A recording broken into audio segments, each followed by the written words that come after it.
Friends welcome to side அலப்பறைகள். சேனலுக்கு புதுசாக இருந்தால் கண்டிப்பாக சேனலை சப்ஸ்கிரைப் பண்ணி வச்சுக்கோங்க, நோட்டிஃபிகேஷன் ஆன் பண்ணிங்க. அப்போ தான் நான் போடுற வீடியோ உங்களுக்கு கண்டினியூவாக நோட்டிஃபிகேஷன் வந்துகிட்டே இருக்கும். நீங்களும் நிறைய டீட்டெயில் நான் போடுற வீடியோ மூலிமா தெரிஞ்சுக்கலாம். இன்னைக்கு வீடியோவில் என்ன பார்க்க போகிறோன்னா, இப்போ நம்ம எந்த மெட்டீரியல் கன்ஸ்ட்ரக்ஷன் சைட்டில் யூஸ் பண்ணாலும் அதுக்குன்னு ஒரு ஸ்பெசிஃபிகேஷன் இருக்குது, அதுக்குன்னு ஒரு டெக்னிக்கல் நேம், அதுக்குன்னு டெக்னிக்கல் ஸ்பெசிஃபிகேஷன் இருக்குது. அது பிரகாரம் தான் நம்ம இந்தியாவில் வேலை பார்க்க முடியும். அதுக்கு தான் கவர்மெண்ட்ல இந்தியன் ஸ்டாண்டர்ட் ஐஎஸ் கோட்ஸ் நிறைய இருக்கு. நம்ம சைட்ல யூஸ் பண்ற மேஜர் மெட்டீரியல் இருக்குல்ல, மேஜர் மெட்டீரியலோட ஐஎஸ் கோட்ஸ் என்ன, சிம்பிளா தான் சொல்ல போறேன். உள்ள போய் டீட்டெயிலா சொல்லல, ஜஸ்ட் நீங்க அதை போய் பார்த்து தெரிஞ்சுக்கலாம், அவ்வளவுதான். சரிங்களா? ஃபர்ஸ்ட் நம்ம சைட்ல எடுத்தோடனே முதல்ல யூஸ் பண்றது என்னன்னா சிமெண்ட். சிமெண்ட் வந்து பாத்தீங்கன்னா இதுல நிறைய இருக்கு. ஓபிசில இருக்கு, பிபிசி இருக்கு. ஓகேங்களா? ஓபிசில 53 கிரேடுக்கு ஐஎஸ் 12269, 43 கிரேடுக்கு ஐஎஸ் 8112, 33 கிரேடுக்கு ஐஎஸ் 269. அப்ப பிபிசிக்கு அதாவது எப்படி சொல்றது உங்களுக்கு, அதுக்கு பிபிசி சிமெண்ட்டுக்கு வந்து ஐஎஸ் 1489. இதுதான் சிமெண்ட்டுக்கான கோடு. சரிங்களா? உங்களுக்கு சிமெண்ட்டுக்கு தேவையான டீடைல்ஸ் எல்லாமே இந்த கோட்ல இருக்கும். நீங்க போய் பார்த்து தெரிஞ்சுக்கலாம். எல்லா ஸ்பெசிஃபிகேஷனும் கொடுத்துருப்பாங்க. அதுக்கப்புறம் அக்ரிகேட். இப்போ அக்ரிகேட் எடுத்துக்கிட்டீங்கன்னா ஃபைன் அக்ரிகேட்டும் சரி, கோர்ஸ் அக்ரிகேட்டும் சரி, எல்லாமே ஐஎஸ் 383ல டோட்டலா கெமிக்கல் அண்ட் பிசிக்கல் ரெக்யர்மெண்ட்ஸ் எல்லாமே ஐஎஸ் கோர்ஸுக்கு எப்படி கொடுத்துருக்காங்க. இந்த கொடுத்துருக்க எல்லா ஸ்பெசிஃபிகேஷனும் ஒரு டெஸ்ட் இருக்கும்ல, அந்த டெஸ்ட் எல்லாமே ஐஎஸ் 2386 பார்ட் 1ல இருந்து பார்ட் 8 வரைக்கும் தனித்தனியா எல்லா டெஸ்ட்டும் கொடுத்துருக்காங்க. அதை பார்த்து நீங்க அக்ரிகேட்ஸ் பத்தி தெரிஞ்சுக்கலாம். அதுக்கப்புறம் வாட்டர். இப்போ வாட்டர்னா வாட்டர் ஐஎஸ் 456ல கன்ஸ்ட்ரக்ஷன் சம்பந்தமா யூஸ் பண்ற வாட்டருக்கு என்னென்ன ரெக்குயர்மெண்ட்ஸ் அதை ஃபில் பண்ணணும், அதை பத்தி ஃபுல் டீடைல் ஐஎஸ் 456ல கொடுத்துருக்காங்க. ஸ்டீல். இப்போ நம்ம யூஸ் பண்ற ஸ்டீல் இருக்குல்ல, ஸ்டீல் மெயினா நம்ம யூஸ் பண்ற ரெயின்ஃபோர்ஸ்மெண்ட், அதாவது டிஎம்டி பார்ஸ். ஸ்டீல்ல நிறைய ஸ்டீல் இருக்கு. ஸ்டீல்ல டிஎம்டி நம்ம யூஸ் பண்ற டிஎம்டி ஐஎஸ் 1786. நான் சொல்ற எல்லா ஐஎஸ் கோட் லேட்டஸ்ட் வெர்ஷன் தேடி கொண்டு பிடிச்சி பாருங்க. ஐஎஸ் 1786ல ஸ்டீல் சம்பந்தமா கொடுத்துருக்காங்க. அதுக்கப்புறம் ஸ்ட்ரக்சரல் ஸ்டீல் சொல்ற பிஇபி யூஸ் பண்றாங்கல்ல, பிஇபி காலம், ஹெச்பிஎம், ஐபிஎம், சிபிஎம், சேனல் அதெல்லாம் சொல்றல, அது எல்லாமே வந்து பாத்தீங்கன்னா ஐஎஸ் 2062ல கொடுத்துருக்காங்க. அதுக்கப்புறம் ஸ்டீல் ஒயர்லாம் இருக்குல்ல, நம்ம இப்ப இந்த பைண்டிங் ஒயர் கிடையாது, ஸ்டீல் ஒயர்ஸ், அதுவும் பைண்டிங் ஒயர் கணக்கு வரும், எம்எம் வைஸ்ல அது மாறுபடும், அவ்வளவுதான். மெஷ் இதெல்லாம் அந்த ஒயர்லாம் வருது பாத்தீங்களா, அதெல்லாம் வந்து பாத்தீங்கன்னா ஐஎஸ் 1566ல கொடுத்துருக்காங்க. அதுல போய் நீங்க அதுக்கான டீடைல்ஸ் எல்லாமே பார்த்து தெரிஞ்சுக்கலாம். அதுக்கப்புறம் நம்ம பார்க்க போறது காங்கிரீட்ல யூஸ் பண்ற அட்மிக்சர்ஸ். காங்கிரீட்ல அட்மிக்சர் யூஸ் பண்றல, அந்த அட்மிக்சர் எல்லாமே ஐஎஸ் 9103 பிரகாரம் இருக்கணும். அதுல போய் பார்த்தா அட்மிஷன் சம்பந்தமான எல்லா ஸ்பெசிஃபிகேஷன் கொடுத்துருப்பாங்க. இன்னொரு சின்ன நடுவில் சொல்லிக்கிறேன், அக்ரிகேட் சொன்னல, சிம்பிளா சொன்னா ஜல்லி, மணல் எல்லாத்தையும் சேர்த்து தான் டெக்னிக்கல் நேம் அக்ரிகேட், நாம வச்சுங்க. சரியா? அதுக்கப்புறம் பிளேயர்ஸ். சப்போஸ் பிளேயர்ஸ் யூஸ் பண்றோம்ல, காங்கிரீட்ல பிளேயர்ஸ் யூஸ் பண்றீங்க, நான் எடுத்தோட எல்லா பிளேயர்ஸும் போடலாமா? இல்ல, அதுக்குன்னு ஒரு ஐஎஸ் கோட் இருக்கு.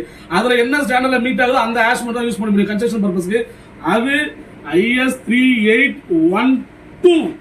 அதுக்கப்புறம் எம்சாண்ட். எப்படி சொல்றது உங்களுக்கு, எம்சாண்ட் தான் அதே வந்துடும் உங்களுக்கு, அதிலே கொடுத்துருப்பாங்க. ஆனா பிளாஸ்டிக் சாண்ட் இருக்குல்ல, அது தனியா ஒரு ஐஎஸ் கோட் இருக்கு, அது அந்த அக்ரிகேட்ல வராது. அதுல கெமிக்கல் அண்ட் பிசிக்கல் ரெக்குயர்மெண்ட்ஸ் இருந்தாலும் பிளாஸ்டிக் யூஸ் பண்ற சாண்டுக்கு தனியா ஒரு ரெக்குயர்மெண்ட்ஸ் இருக்குல்ல, அதெல்லாம் ஒரு இதுல போய் செக் பண்ணணும். அந்த ஐஎஸ் கோட் வந்து பாத்தீங்கன்னா பி சாண்டுக்கு ஐஎஸ் 1542 இதுல கொடுத்துருக்காங்க. சரிங்களா? அதுல போய் பார்த்தா உங்களுக்கு பி சாண்டுக்கான எல்லா டெக்னிக்கல் ஸ்பெசிஃபிகேஷன் தெரிஞ்சுக்கலாம். அதுக்கப்புறம் வந்து பாத்தீங்கன்னா எம்எஸ் ஸ்டீல் இருக்குல்ல, மைல்டு ஸ்டீல் சொல்லுவாங்க, எம்எஸ் பார் சொல்லுவாங்க, எம்எஸ் டியூப், எம்எஸ் ஸ்டீல், அது எல்லாம் கொடுத்துருக்காங்கன்னா ஐஎஸ் 432ல கொடுத்துருக்காங்க. அதுக்கான ஸ்பெசிஃபிகேஷன் அதை போய் பார்த்து தெரிஞ்சுக்கலாம். அதுக்கப்புறம் ரெடிமிக்ஸ் காங்கிரீட். இப்போ நம்ம ரெடிமிக்ஸ் பிளான்ட்ல இருந்து வாங்கல, ஆர்எம்சி பிளான்ட்ல இருந்து காங்கிரீட் வாங்கல, அந்த காங்கிரீட்டுக்கு எப்படி பிளான்ட்ல மிக்ஸ் பண்ணணும், எவ்வளவு மிக்ஸ் பண்ணணும், கேலிபிரேஷன் என்ன இருக்கணும், எப்படி மிக்ஸ் பண்ணி எப்படி வெஹிக்கிள்ல கொண்டு வரணும், எவ்வளவு நேரத்தை அன்லோட் பண்ணணும், எல்லாமே இந்த கோட்ல கொடுத்துருக்காங்க. அதுதான் ஐஎஸ் 4926 ரெடிமிக்ஸ் காங்கிரீட்டுக்கு. அதுக்கப்புறம் பிரிக்கு வருவோம், ஃபிளைஆஷ் பிரிக். ஃபிளைஆஷ் பிரிக் தான் மேக்ஸிமம் மோஸ்ட் ஆஃப் யூஸ் பண்றாங்க. அந்த ஃபிளைஆஷ் பிரிக்ஸ்க்கு வந்து பாத்தீங்கன்னா ஐஎஸ் 13757ல கொடுத்துருக்காங்க. அதுல ரெக்குயர்மெண்ட்ஸ் வந்து பிரிக்ஸ் இருக்கணும். நம்ம யூஸ் பண்ற செங்கல் இருக்குல்ல, ரெட் கிளே பிரிக்ஸ், அதுக்கு வந்து பாத்தீங்கன்னா ஐஎஸ் 1077 இதுல கொடுத்துருக்காங்க. அதோட ஸ்பெசிஃபிகேஷன் கிளாसेस என்ன 3.5 4.5 சொல்லுவாங்கல, பிஏக்ல கொடுத்துருப்பாங்க. எதை வச்சு கொடுக்குறாங்கன்னா இதை வச்சு தான் கொடுப்பாங்க. எவ்வளவு ஸ்ட்ரென்த் வரணும் அந்த பிரிக், அதுக்கேற்ற மாதிரி அந்த பிரிக்கோட எல்லா டீட்டெயிலும் அதை கொடுத்துருக்காங்க. அதுக்கப்புறம் இதுலயே வந்து இன்னொரு யூஸ் பண்ணுவோம்ல, சாலிட் பிளாக், அண்ட் ஹாலோ பிளாக்லாம் யூஸ் பண்ணோம் பாத்தீங்களா, அதுக்கான ஐஎஸ் கோடு வந்து பாத்தீங்கன்னா IS 2572. இதுல தான் வந்து சாலிட் பிளாக் அண்ட் ஹாலோ பிளாக்கான டீடைல் எல்லாம் கொடுத்துருக்காங்க. அதுக்கப்புறம் பேவர் பிளாக், நம்ம ரோடெல்லாம் போடுறோம்ல, பேவர் பிளாக் கேள்விப்பட்ட ஜிக்ஸாக் நிறைய ஷேப்ல இருக்கும், அது எல்லாமே அதை பத்தி ஃபுல் டீடைல் IS 15658 இதுல கொடுத்துருக்காங்க. அதை போய் நீங்க பார்த்து டீடைலா தெரிஞ்சுக்கலாம். இப்ப மேஜரான விஷயத்துக்கு வருவோம், டோர் அண்ட் விண்டோ. அதுல அப்ப அதுக்கும் ஐஎஸ் கோடு இருக்கா? ஆமாங்க, அதுக்கும் ஐஎஸ் கோடு இருக்கு. காமனா டோர் அண்ட் விண்டோஸோட கிளாசிபிகேஷன் எல்லாமே IS 4021ல கொடுத்துருக்காங்க, இது காமன். அதுக்கப்புறம் IS 493 எப்படி அதை மெயின்டைன் பண்ணணும் டோர்ஸ் விண்டோ அதை கொடுத்துருக்காங்க. அதுக்கப்புறம் IS 1038 இது வந்து ஸ்டீல் டோர் அண்ட் விண்டோ வருது பாத்தீங்கன்னா, ஃபேக்டரிலாம் வரும் பார்த்துருப்பீங்க, ஸ்டீல் டோர், ஃபயர் டோர் அந்த மாதிரி, அந்த டோருக்கான ஐஎஸ் கோடு. அதில் போய் பார்த்தீங்கன்னா அதோட ஸ்பெசிஃபிகேஷன் எல்லாமே கொடுத்துருப்பாங்க.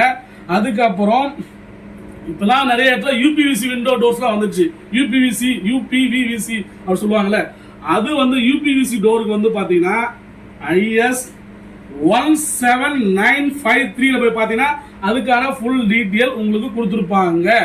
சரியா? அடுத்து டைல்ஸுக்கு வருவோம். இப்போ டைல்ஸ்ல நிறைய டைப் ஆஃப் டைல்ஸ், எல்லா டைல்ஸும் சேர்த்து இப்போ நம்ம நார்மலா யூஸ் பண்ற டைல்ஸ் எல்லாமே செராமிக் வெட்ரிஃபைன்னு சொல்லுவாங்கல்ல, அந்த டைல்ஸுக்கு வந்து பாத்தீங்கன்னா ஐஎஸ் கோட் என்ன பாத்தீங்கன்னா IS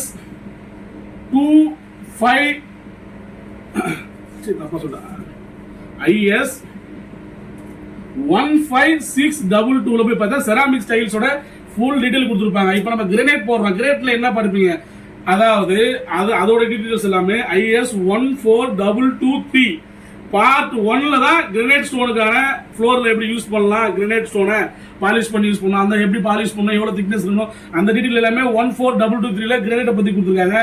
மார்பிள் டைல்ஸ்ல மார்பிள் ஸ்டோன் இருக்குல்ல, மார்பிள் ஃப்ளோரிங்ல போடுவோம்ல, அந்த மார்பிள் கல்லுக்கு IS 1130 இதுல போய் பாத்தீங்கன்னா மார்பிள் சம்பந்தப்பட்ட எல்லாமே கொடுத்துருப்பாங்க. இன்னொன்னு இருக்கு, கடப்பா ஸ்டோன், அப்புறம் வந்து கோட்டா ஸ்டோன், இந்த சிமெண்ட் மூலமா பண்றாங்கல்ல, அது கடப்பா ஸ்டோன்ன்றது கடப்பால கிடைக்கிற ஸ்டோனும், இன்னொன்னு சிமெண்ட்ல கூட சில டைம்ல ஸ்லாப் மாதிரி இடத்துல டைல்ஸ் யூஸ் பண்ணுவாங்க, அதுக்கு IS 1237ல கொடுத்துருக்காங்க.